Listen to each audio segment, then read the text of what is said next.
Today we are at chapter 21, page 745.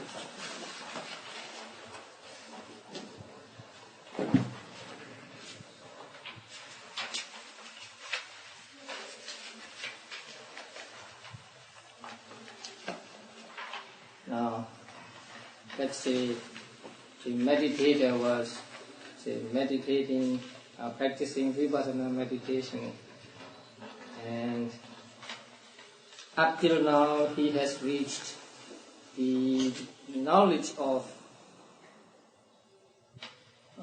seeing rise and fall. So first he gets momentary concentration, and after that he came to see the mind and matter clearly, and then he saw the causes of mind and matter, and next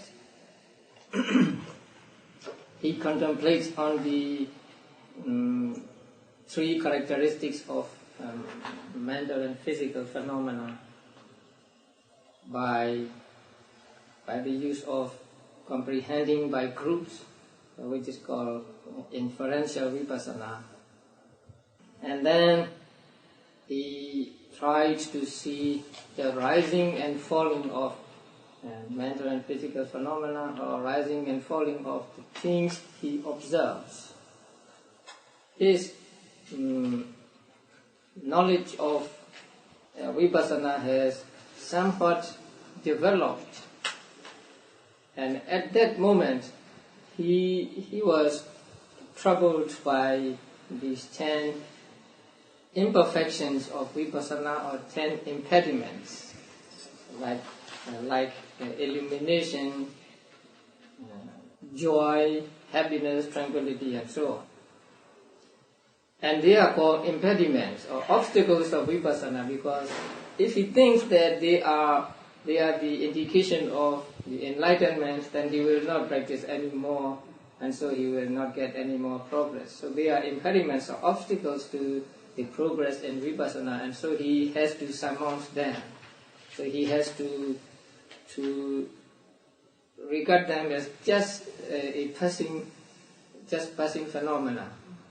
So he has to stick to the contemplation on the rising and falling of mental and physical phenomena. So the previous chapter ends with his being able to decide which is the right path and which is not the right path. That means these 10 impediments are not the right path, and not to be pleased with them, not to retain them, but the contemplation on the rising and fall is the right path. So his contemplation of rise and fall has not finished yet. He was disturbed by these 10 impediments. Now, free from impediments, he must go on.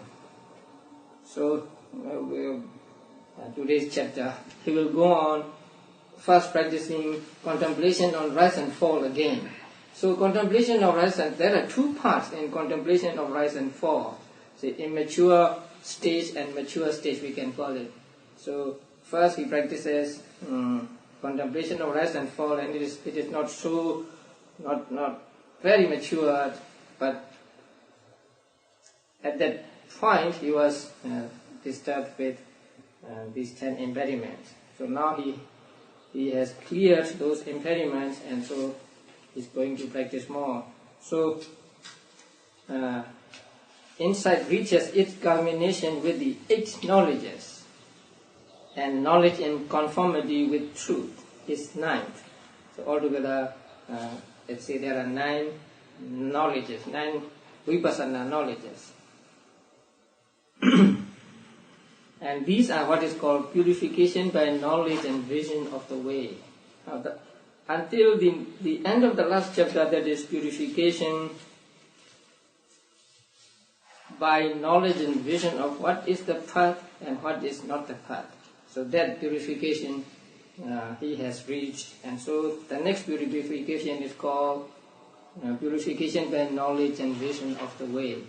And this stage of purity will consist of many stages of vipassana knowledge. So here we have 9. And the 8 should be understood as follows. Knowledge of contemplation of rise and fall, which is insight free from imperfections and steady on its course. That is which is more mature. And 2, knowledge of contemplation of dissolution. 3, knowledge of appearance as terror. 4, knowledge of contemplation of danger. 5, knowledge of contemplation of dispassion. 6, knowledge of desire for deliverance, or desire to get free from it. And 7, knowledge of contemplation of reflection, something like that. And 8, knowledge of equanimity about formations. So these stages of knowledge he will get to one after another. Now, knowledge in conformity with truth as 9th is the term for conformity. It will become clear later. So one who wants to perfect this should make these kinds of knowledge his task, starting with knowledge of rise and fall, free from imperfection. So he has to practice knowledge of rise and fall, or contemplation of rise and fall again. Now, why does he again pursue knowledge of rise and fall? Why has he to do this knowledge of rise and fall again? To observe the 3 characteristics. Now, he has been observing 3 characteristics, but his observation of 3 characteristics is not yet strong enough. So in order to make that observation strong, he has to practice observing 3 characteristics again. So the knowledge of rise and fall already dealt with being disabled by the 10 imperfections.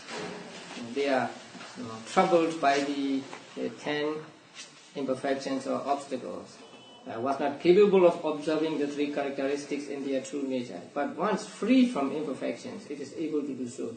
So he should pursue it again here in order to observe the characteristics. So he practiced contemplation of rise and fall again, or when he practices meditation, he sees the rising and falling of or the rising and disappearing of things, rising and disappearing of what he observes at the present moment.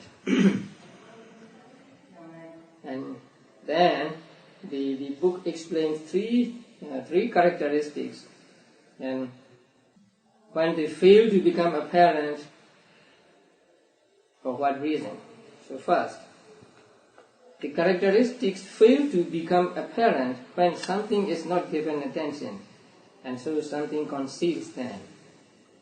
What is that? Firstly, the characteristic of impermanence does not become apparent because when rise and fall are not given attention, it is concealed by continuity.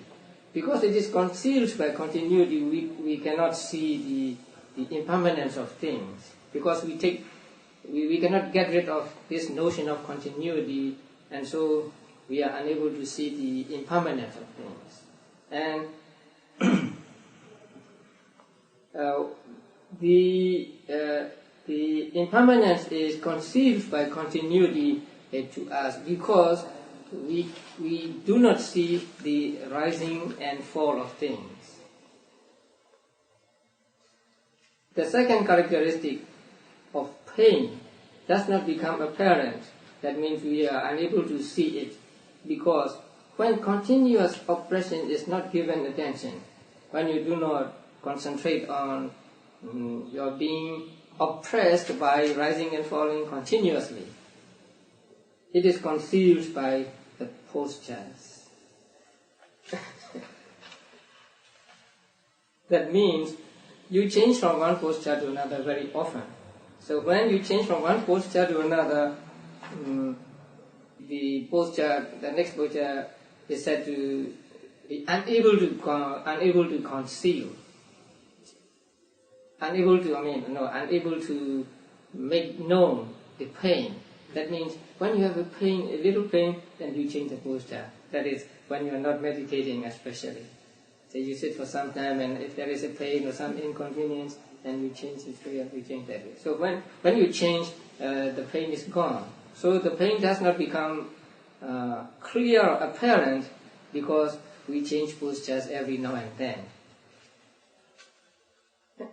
And that is because we fail to see that mental and physical phenomena is always oppressed by arising and disappearing.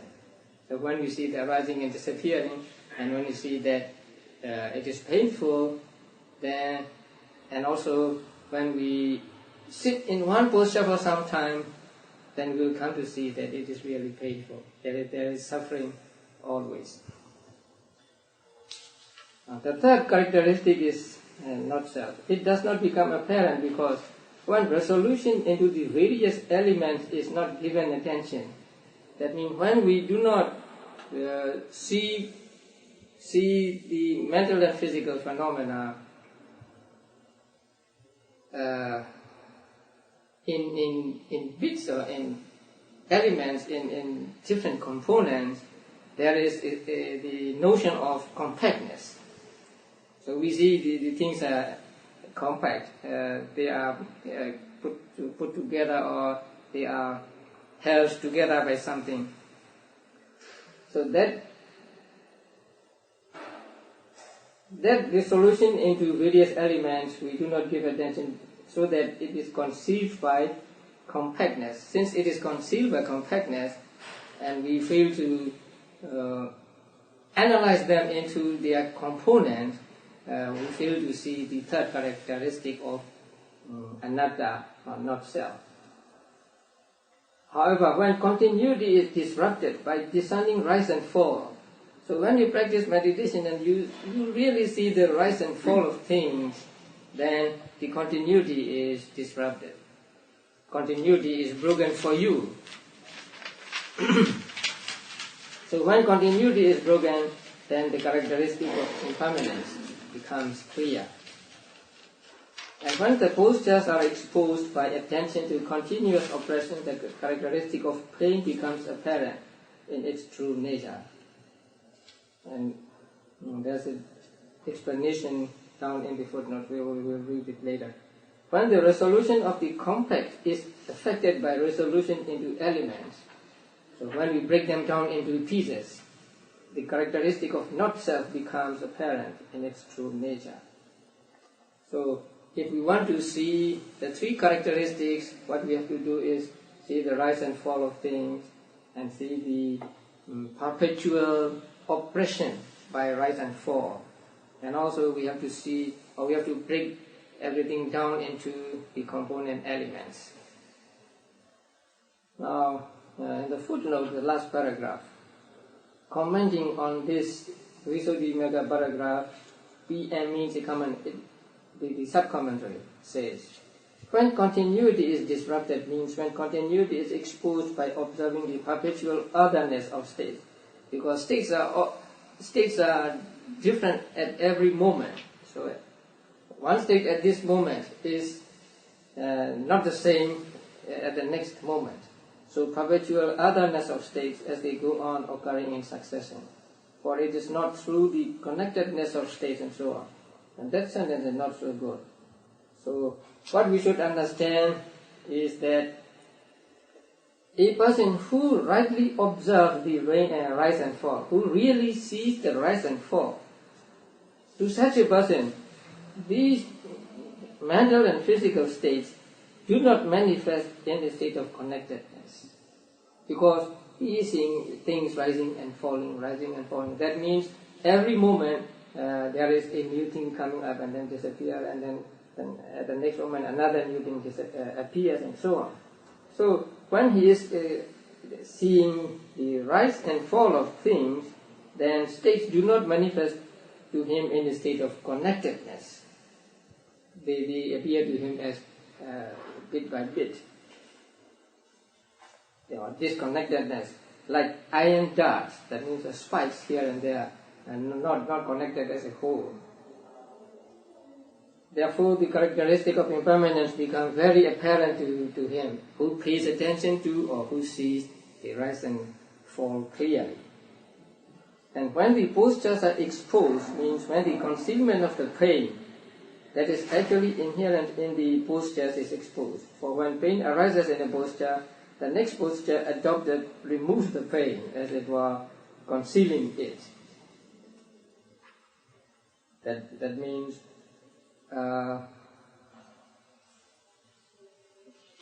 making pain appear so that we do not see it, we do not realize that it is painful.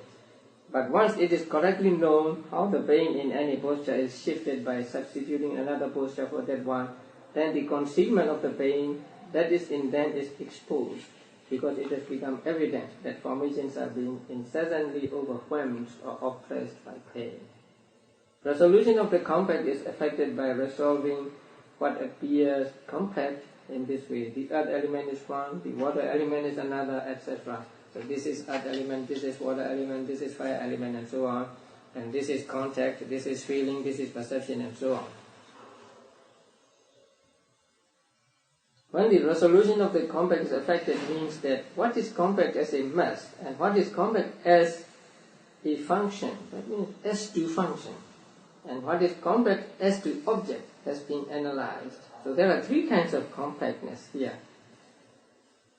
Compact as to a mass, compact as to function, and compact as to object. For when material and immaterial states have arisen mutually steadying each other, that means mutually supporting each other, mentality and materiality for example, then owing to misinterpreting that as a unity, compactness of mass is assumed through failure to subject formations to pressure. Now, failure to subject formations to pressure means failure to contemplate on the formations.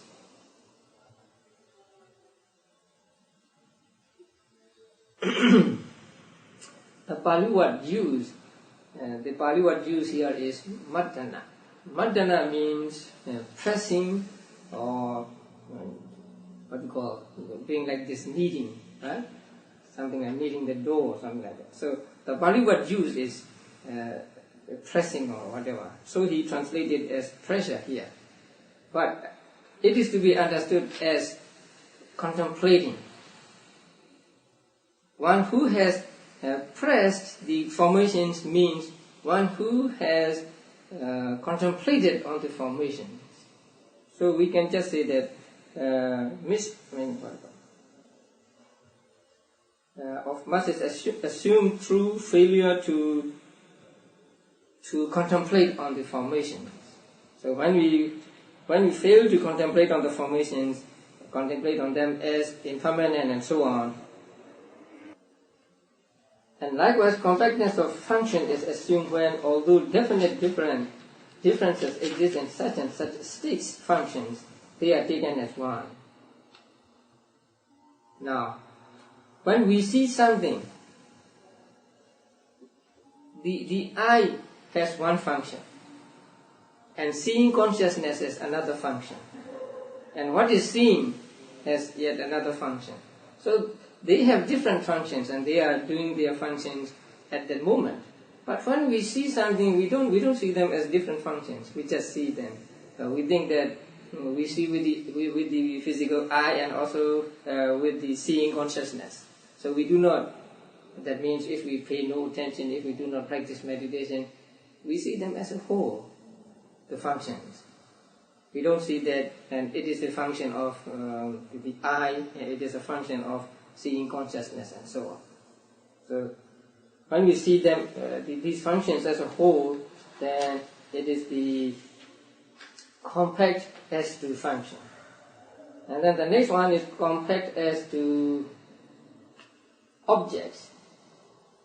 That means, say, we at one time we see a visible object. At another time we hear an audible object, and yet another time we smell some scent or some smell. although taking different objects, the taking of different consciousness by, the different objects by consciousness is different, but we take it to be just one and the same thing. The same consciousness which we think that the same consciousness which sees, hears, and the same consciousness which hears, smells, and so on. It is we think that it is the same consciousness. We have the same consciousness from the beginning of our life until today, something like that. So when we take it like that, it is called compactness with regard to objects.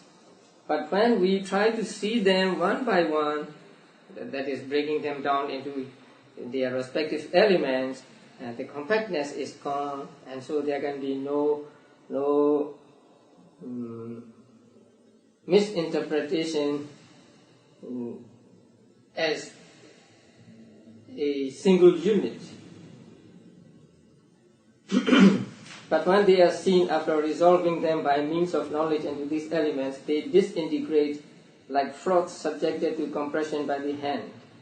They are mere states occurring due to conditions and void. In this way, the characteristic of not-self becomes more evident.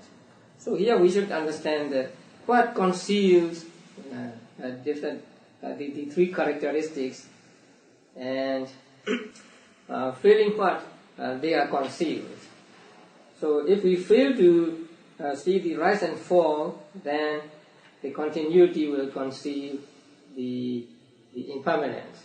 If we fail to make clear the postures, then we'll fail to see the oppression, perpetual oppression, and so we'll fail to see the second nature. And if we cannot break them down into the elements, then the compactness will conceal them, and so we will not be able to see them as just the dharmas, just the phenomena going on. And in connection with this, the author give us the information on what is permanent, what it is we call impermanent, and what is the characteristic of permanence, or what is the mark to decide something is impermanent. What is painful, what is the characteristic of pain, and what is not self, and what is characteristic of not self. Now the answer is, the five aggregates are the impermanent. The five aggregates are what we call impermanent. Because when we say it is impermanent, we mean five aggregates. Because there are five aggregates in the world, and so these five aggregates have a beginning and an end, and so they are impermanent. Why are they impermanent? Because they rise and fall and change. That is one mark. Or because of their non-existence after having been. So, because they rise and fall and change, so they are impermanent, and because they did not exist, they do not exist after coming into being.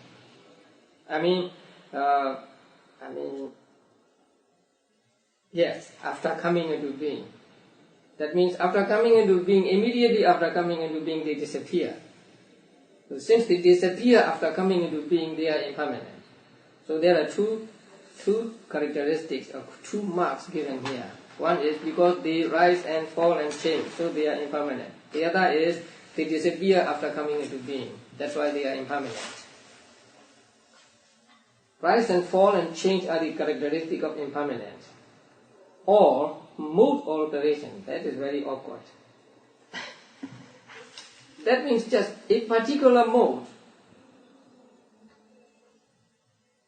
In other words, non-existence after having been is the characteristic of impermanence. So we should say a particular mode, which is known as non-existence after having been, is the characteristic of impermanence. The same five aggregates are painful. So what is dukkha? The five aggregates. Because of the words, what is impermanent is painful. Why? Because of continuous oppression. So they are always oppressed by rising and falling, rising and falling. The mode of being continuously oppressed is the characteristic of pain. So if we want to say something is painful, then we have to see whether it is always oppressed by rising and disappearing. Those same 5 aggregates are not self because of the words, what is painful is not self. Why? Because there is no exercising of power over them. The mode of insusceptibility to the exercise of power is the characteristic of not self. So we have no power over them. They just, by their own nature, they just arise and disappear, and we cannot make them not disappear after they have arisen. So we have no exercise of power over them, and that is the characteristic of not self. The meditator observes all this in its true nature with the knowledge of the contemplation of rise and fall. In other words, with insight free from imperfections and steady on its course. So when he sees rise and fall clearly and sees these 3 characteristics also clearly, then he that is only possible when he has overcome the imperfections of vipassana, and his meditation is steady on its course. Now, let us read the footnote number 4.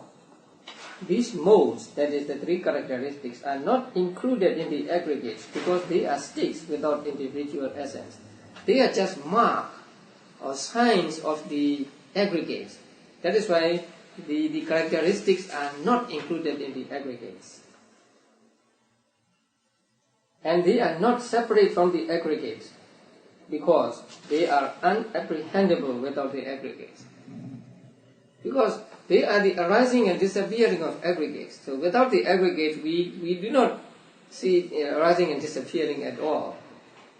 So although they are different from the 5 aggregates, they cannot be apprehended, they cannot be known without the 5 aggregates. But they should be understood as appropriate conceptual differences. Again, an unsatisfactory translation. Panyati Visesa. Panyati Visesa means particular concepts. They are particular appropriate concepts.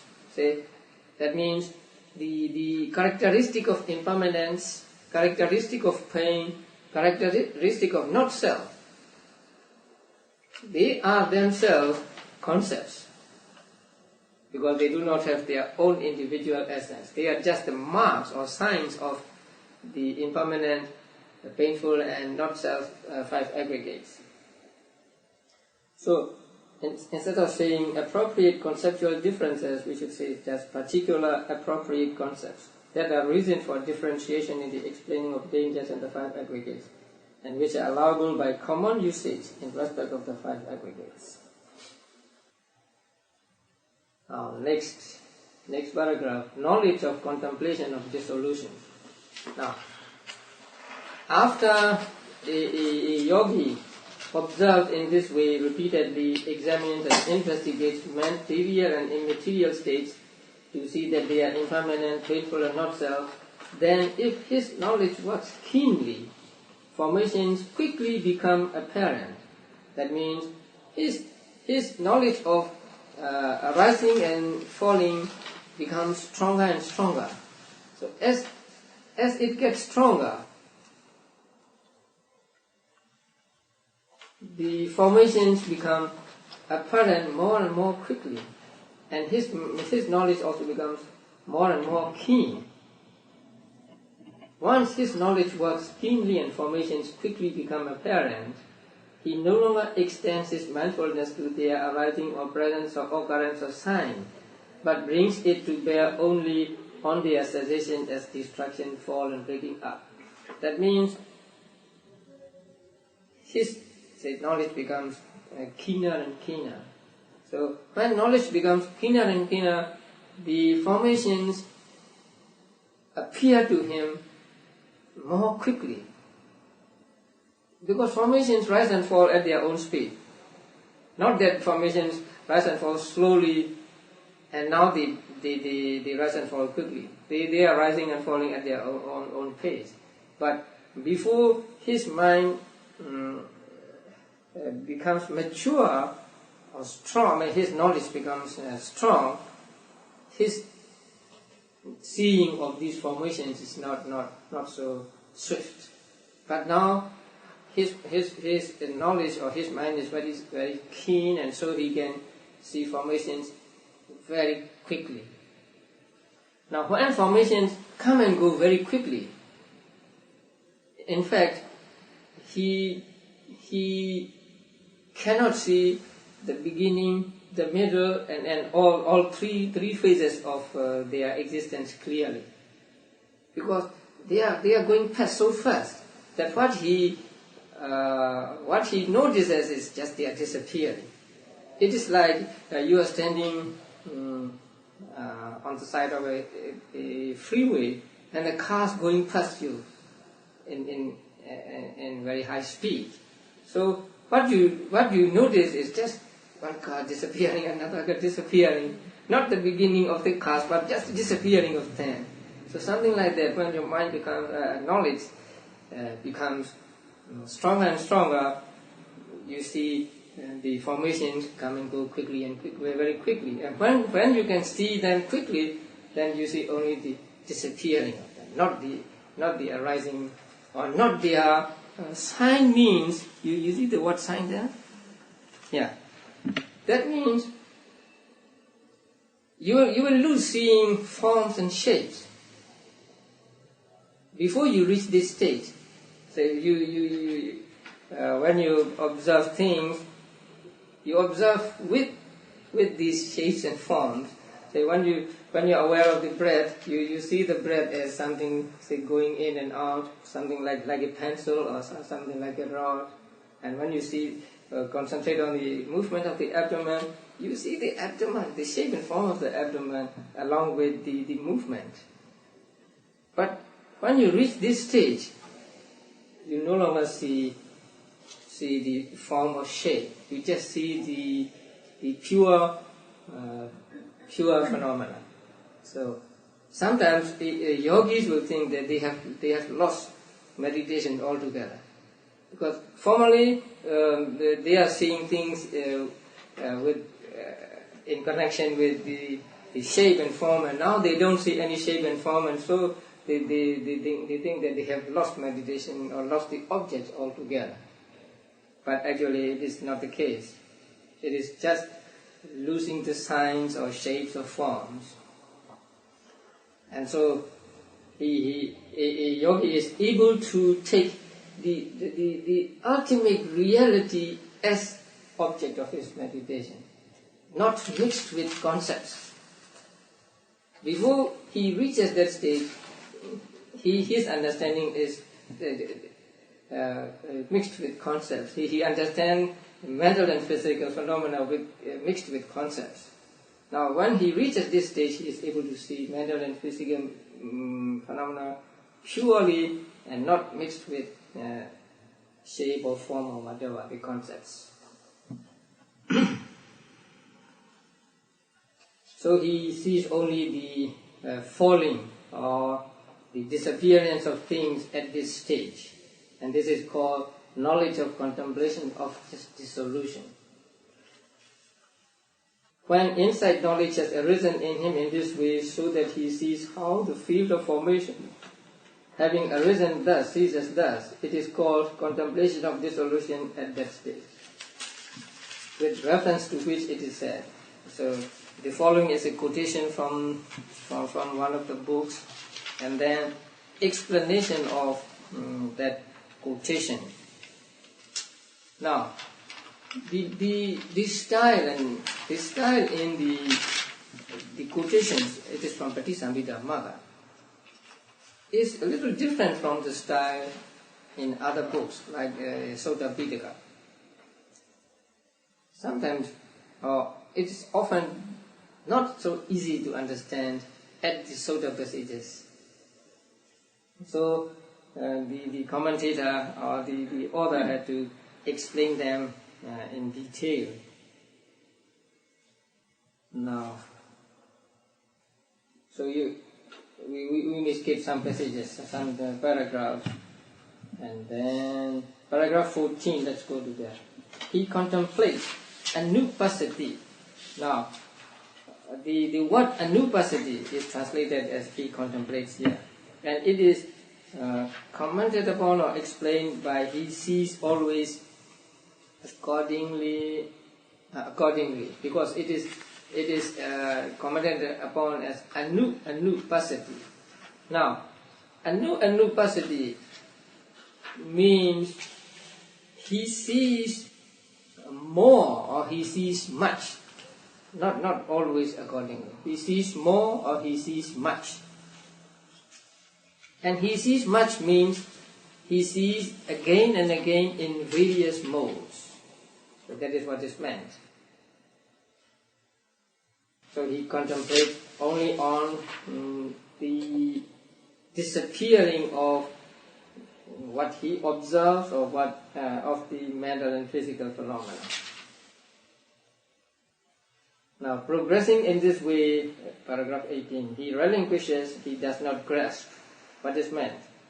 What is meant is that this contemplation of impermanence, etc., is also called both relinquishment as giving up and relinquishment as entering into, because by substitution of opposite qualities, it gives up defilements along with aggregate producing karma formations. Now, by substitution of opposite qualities, that means temporary abandonment, it gives up defilements along with aggregate producing karma formations, and because by seeing the unsatisfactoriness of what is formed, it also enters into by inclining towards nibbana, which is the opposite of the form.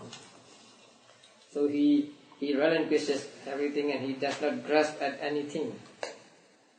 And here, the vipassana. Now there are three kinds of abandonment. I hope you remember these three. Momentary abandonment, temporary abandonment, and let's say absolute abandonment. Momentary abandonment means substituting defilements with wholesome states. Now, at the moment of studying, at the moment of taking the class, then you do not have mental defilements like lobha, attachment or hatred, anger or whatever. And they are replaced by understanding. But that is momentary. But if there is some conditions for anger to arise, then it will arise. So he relinquishes means the vipassana meditation is able to abandon mental defilements by way of substitution of opposite qualities. That means it can momentarily abandon mental defilements. Now, there is another abandonment called what? Temporary defilement. That means it lasts longer than, the abandonment lasts longer than the momentary abandonment. That means something like keep those defilements at bay for a longer period of time.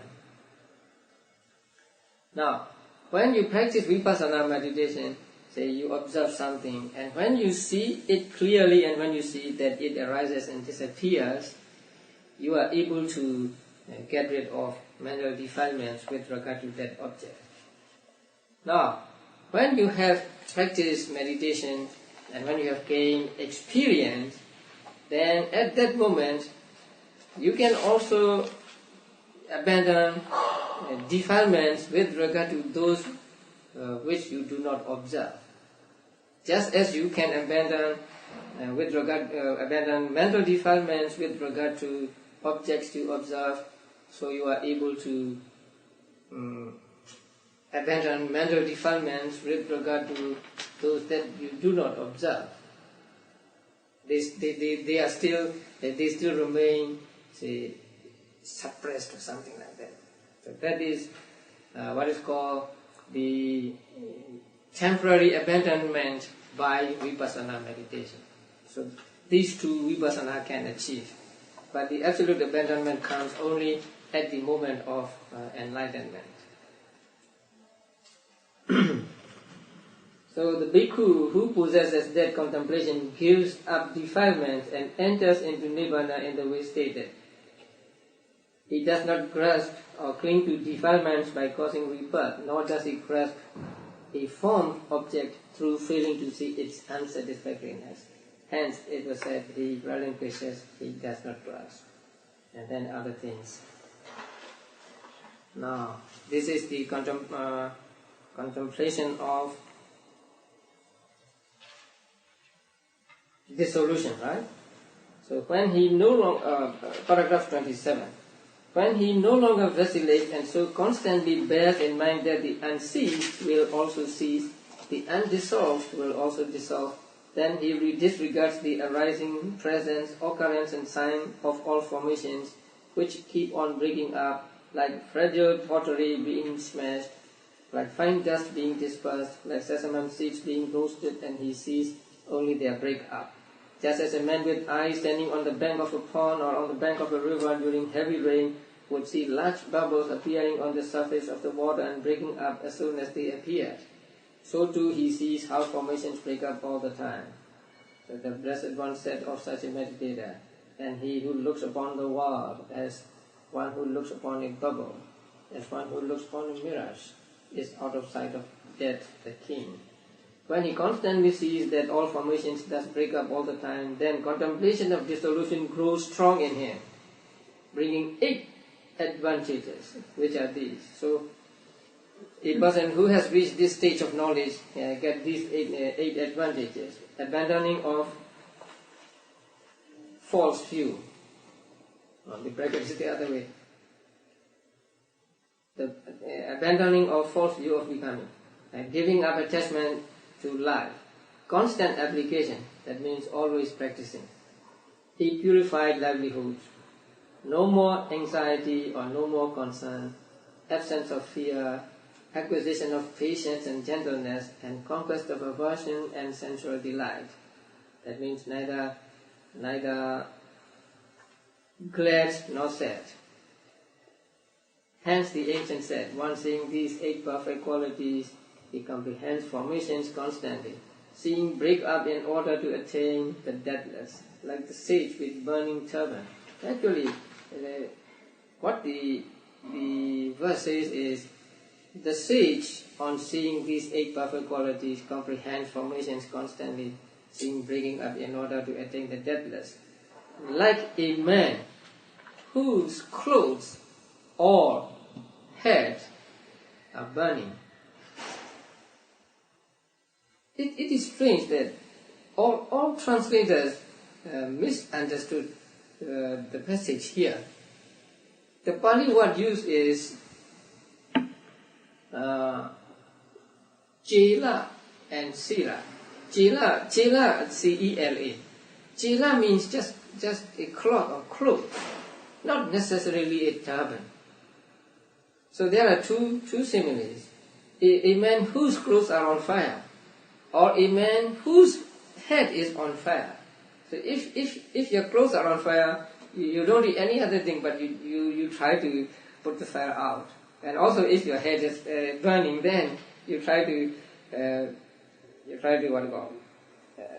extinguish burning in the head. You don't do any other thing. So, a person with clothes or head burning or something like that. And the reference is given here as C. Sanyutta Nikaya 440. So I read that passage, not this verse, but the passage referred to there, and I read the English translations, and I saw there also turban, turban and head. But actually, the word chela does not mean a turban, but just a clothes or cloth. Now this is the knowledge of dissolution. The knowledge of appearance of chela. After the yogi sees the disappearance of things, or when he sees that things